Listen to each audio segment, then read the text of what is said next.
Il a réagi à l'annonce de sa convocation forcée comme témoin au procès dit des sondages de l'Élysée. Et moi, je ne réponds pas aux provocations et je ne veux pas polémiquer. Le juge a en effet ordonné qu'il soit amené devant le tribunal par la force publique le 2 novembre. Il y a déjà bien assez de problèmes dans le pays, c'est pas la peine de faire un problème inutile. Revoilà François Hollande. Alors une rentrée médiatique et la sulfateuse avant une tournée en France pour la promotion d'un livre de 300 pages intitulé « Affronter ». Emmanuel Macron est décrit comme un homme d'aucune doctrine, un voyageur sans boussole, changeant d'opinion au gré des événements, sautant d'une conviction à l'autre comme une grenouille sur des nénuphars. François Hollande, il nous a habitués depuis 4 ans à être très critique vis-à-vis du président de la République, du gouvernement, pour des raisons qui lui appartiennent. Il n'a pas la seule responsabilité de la situation, puisque à droite comme à gauche, il n'y a pas eu la préparation d'une alternative, ce qui fait que les populismes, et on en voit ici les éléments les plus dangereux. François Hollande qui parle d'Éric Zemmour, évidemment, comme d'un petit chose qui nourrissait une amertume grandissante de ne pas être suffisamment reconnu, mais n'est pas Trump qui veut. Oui, ce petit chose, on le connaît depuis 30 ans. Et jusqu'à présent, il était un amuseur un peu inquiétant sur les plateaux de télévision, et il devient un candidat à l'élection présidentielle, et bientôt un possible figurant au second tour de l'élection présidentielle. Mais vous n'y croyez pas? Ça rigole plus là.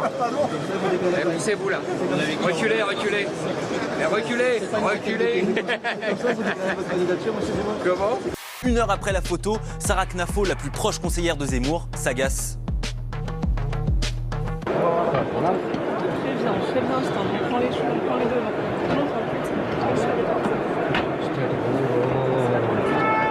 Tu vas pas te mettre à toi comme chien, toi.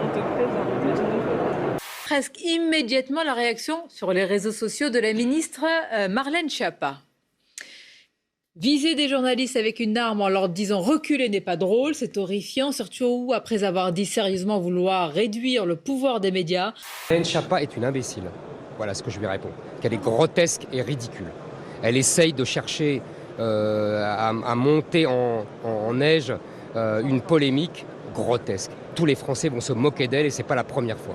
Et son récit, qui est un récit, et qui parle à un certain nombre de gens, est un récit dangereux pour notre pays. Mais il ne suffit pas de crier aux fascistes.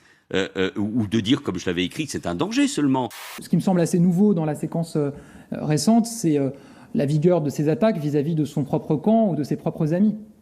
Tant et si bien qu'à un moment, on finit par se dire qu'il n'y a pas grand monde qui trouve grâce aux yeux de François Hollande, si ce n'est François Hollande. Jean-Luc Mélenchon, lui, est un boulet pour la gauche. Oui, c'est un fardeau pour la gauche. Il refuse toute alliance, il prend des positions qui empêchent tout programme commun, vouloir une 6e République, mais laquelle? Arnaud Montebourg comme un Zorro de la politique surgissant hors de la nuit pour délivrer la France des griffes de Bruxelles. Il en est même arrivé à être d'accord avec les positions polonaises sur la suprématie du droit national par rapport au droit européen.